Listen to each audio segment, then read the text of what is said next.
روزہ امام رضا علیہ السلام کا مختصر سا تعارف۔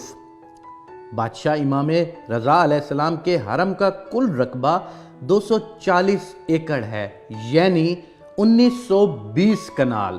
حرم پاک کا ایک چکر 4 کلومیٹر کا پیدل سفر بنتا ہے۔ سڑک جہاں سے ختم ہوتی ہے وہاں سے حرم پاک میں داخل ہوں تو دنیا کا سب سے قیمتی پتھر لگا ہوا ہے۔ وہ گرینائٹ لگا ہوا ہے جو گرمیوں میں ٹھنڈا رہتا ہے اور سردیوں میں گرم ہوتا ہے۔ صحن کے باہر جو ابتدائی دروازے ہیں وہ اتنے قیمتی لکڑی کے ہیں جو دنیا کے کسی بھی بندے کو دستیاب نہیں ہیں۔ پھر جب صحن ختم ہوتا ہے تو آگے شروع ہو جاتا ہے حرم۔ حرم پاک کے جتنے دروازے ہیں وہ سب کے سب سونے کے دروازے ہیں۔ ایک دروازے میں گلوب کی طرح لٹکا ہوا ایک فیروزہ ہے۔ اس فیروزے کے بارے میں حرم کی کتاب میں لکھا ہوا ہے کہ پورا ایران برباد ہو جائے اس پتھر کی قیمت سے دوبارہ آباد ہو سکتا ہے۔ بادشاہ رضا علیہ السلام کے مہمانوں کے لیے جو سبیلے ہیں وہ سونے کی ہیں اور جو پینے والے برتن ہیں وہ چاندی کے ہیں۔ جو ہی صحن ختم ہوتے ہیں آگے جوتے اتارنے کی جگہ ہے۔ جدھر زوار اپنی جوتیاں اتارتے ہیں وہاں پر میرے بادشاہ کے 8000 نوکر کھڑے ہیں۔ اور یاد رکھنا وہ دنیا کے کوئی عام بندے نہیں ہوتے کہ جو بے روزگار ہوں اور چلا جائے اس کام کے لیے۔ ان میں 90% لوگ ایران کی فوج سے ریٹائرڈ میجر، جنرل، کرنل اور بریگیڈیئر جیسے افیسرز ہیں۔ وہ ریٹائرمنٹ لے کر درخواست دیتے ہیں کہ ہمیں پینشن نہ دے، بادشاہ رضا علیہ السلام کے زواروں کی جوتیاں اٹھانے کی نوکری دی جائے۔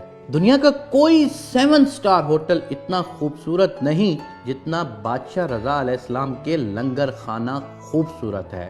جہاں تک میں نے ایک عالم دین سے سنا تھا کہ وہاں پر زوار کی عرش کے فرشتے مہمان نوازی کرتے ہیں۔ یہ جتنی بھی چیزیں ہیں، سونا، چاندی، اینٹیں، پتھر، ان سب کی فیکٹریاں امام رضا علیہ السلام کی اپنی ہیں۔ کچھ صحن ایسے ہیں جن کا رقبہ بہت وسیع و عریض ہے۔ ان کو صحن بزرگ کہتے ہیں۔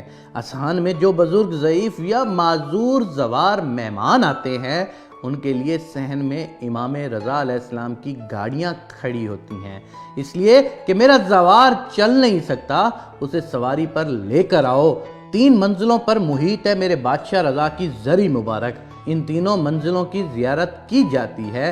ان تینوں منزلوں پر دنیا کی ہر کرنسی، روپیہ، یورو، ڈالر، ریال، دینار، پاؤنڈ وغیرہ ہر قسم کی کرنسی سے بھری ہوئی پڑی ہوتی ہیں۔ یہ تینوں منازل ایران پر تقریباً 44 سال سے پابندیاں ہیں۔ ایران بادشاہ رضا کی جوتی کا صدقہ آج تک غریب نہیں ہوا۔ مملکت ایران مقروض ہے۔ اس 8ویں امام کی لاکھوں کی تعداد میں مولا کی فیکٹریوں میں ایرانی لوگ ملازمت کرتے ہیں۔ کروڑوں گھر امام رضا کے سہارے سے پلتے ہیں۔ 4 کلومیٹر میں پارکنگ ہے جہاں پر صرف وہاں پر کام کرنے والے نوکروں کی گاڑیاں کھڑی ہوتی ہیں۔ یہ ہے ایک مختصر سا تعارف جناب امام رضا علیہ السلام کا جو 8ویں امام ہیں۔ ایران پر 44 سال سے پابندیاں ہیں، لیکن اس ایک امام کی زیارت کے لیے پوری دنیا سے لوگ جو آتے ہیں ان کا دیا ہوا اتنا کچھ ہوتا ہے۔